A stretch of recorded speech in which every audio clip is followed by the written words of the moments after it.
many people dream big dreams, but they never take any action. If you don't believe in yourself, you've already lost the battle.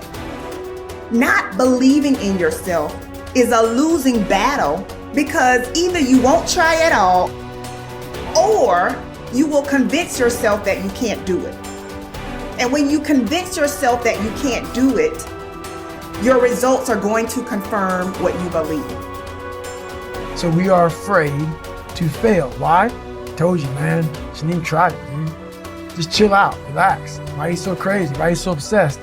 So all that stuff drives the quitting mind, I call it. The mind wants to quit. The mind is tired. The mind thinks it's very deserving. So the biggest problem in this world is other people, not yourself. It's other people in your head. They are puppet mastering you pretty much on your life. I dare you to give up everything that is keeping you from your dream, to say no to all the negative influences. I dare you to pick up a book instead of a drink. I dare you to work harder than you think you did yesterday. I dare you to prove them wrong. I dare you to prove yourself right. You must be yourself if you want to experience your true purpose in life. If you're different, be different. Be different and do it with pride. If someone doesn't like it, if many people don't like it, who cares?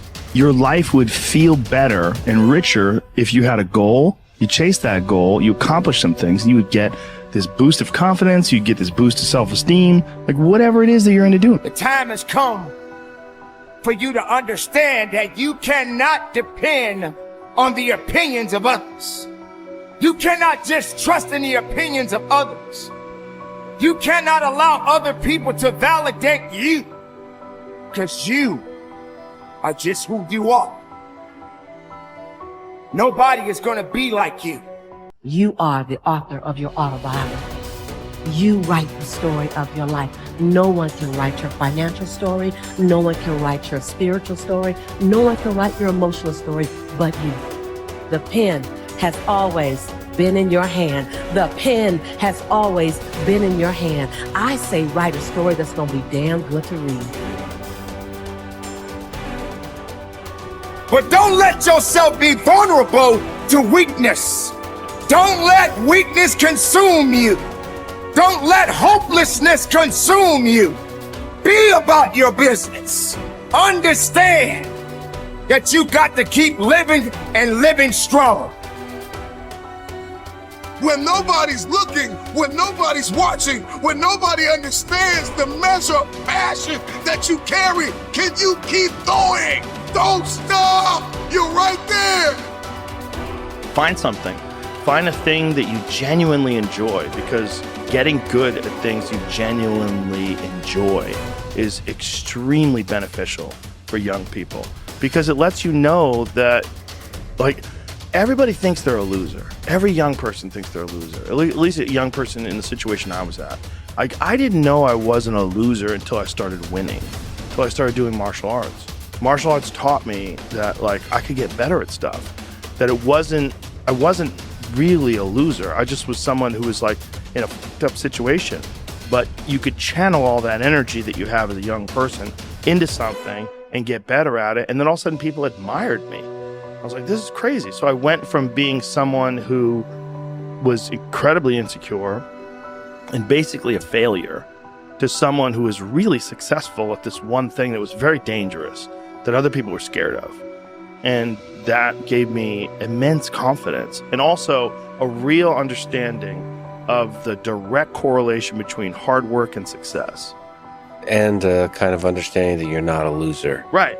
That there is a diamond in the rough. Yeah, and also an understanding that you can't listen to people. Because even my parents didn't want me to do martial arts. They didn't want me to fight. They didn't want me to do stand-up. There's like, you have to understand, like, who you are, and then in the face of other people's either criticism or, you know, lack of faith in your ability to succeed, you push through, and there's great benefit in that. And then you realize that you can kind of apply that to other things in life. You can apply that to critics, you can apply that to social media commentators, you can apply that to a lot of things. I don't think people are happy if they don't have puzzles and complex tasks and things that are interesting to them, whether it's an art project or whether it's learning something completely new like stand-up comedy. Like, doing things that are difficult is it's as much of a nourishment of the mind as food is a nourishment of the body. I think you need things that are puzzling to you, where you have to find your own human potential in the difficulty of the task and work your way through things. At least for me. For me, I mean, I can only speak for me because I'm the only life that I've ever lived that I'm aware of. And in my life, that has been 100% constant. I am a very happy person, and I have never had a moment where I'm not doing difficult. Yeah. Ever. What I realized is, for me to become the man I wanted to become, I saw myself as the weakest person God ever created. But I never blamed God for anything he did to me.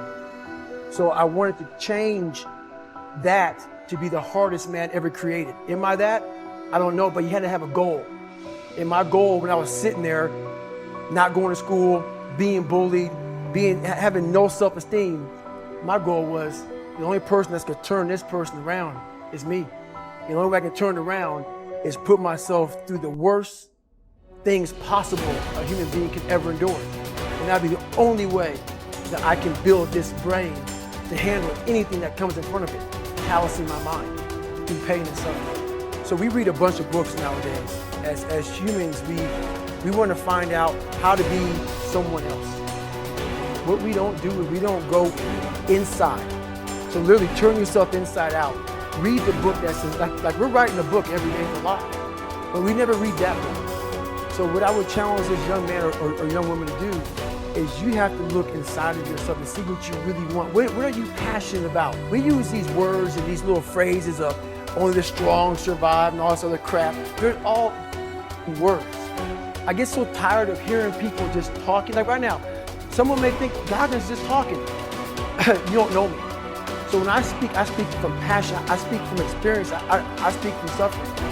I have to tell this young man or woman that the only way I believe, this is my experience in life, the only way you're ever going to get to the other side of this journey is you have got to suffer to grow.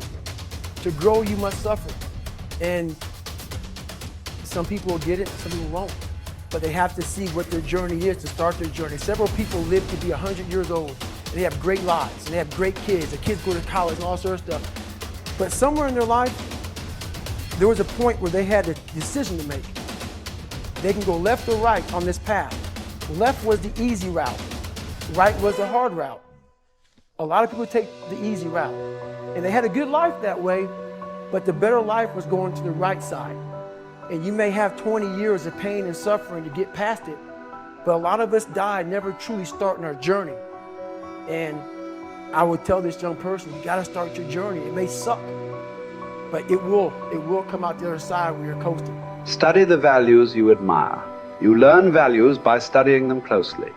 The law of concentration says that whatever you dwell upon grows and increases in your life. What this means is that when you study and read stories about men and women who demonstrated the kind of values that you admire and respect, and then think about those stories and that behavior, those values sink ever deeper into your mind.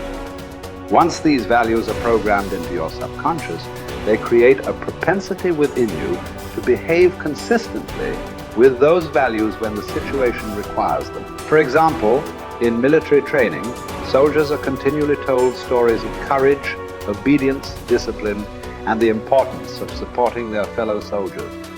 The more they hear these stories, discuss them, and think about them, the more likely they are to behave consistently with these values when they're under the pressure of actual combat.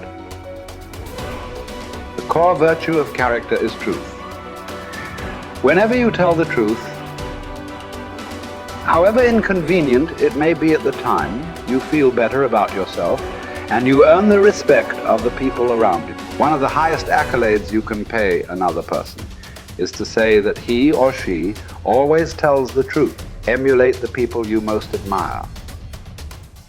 Much of your character is determined by the people you most admire. both living and dead. Who are they?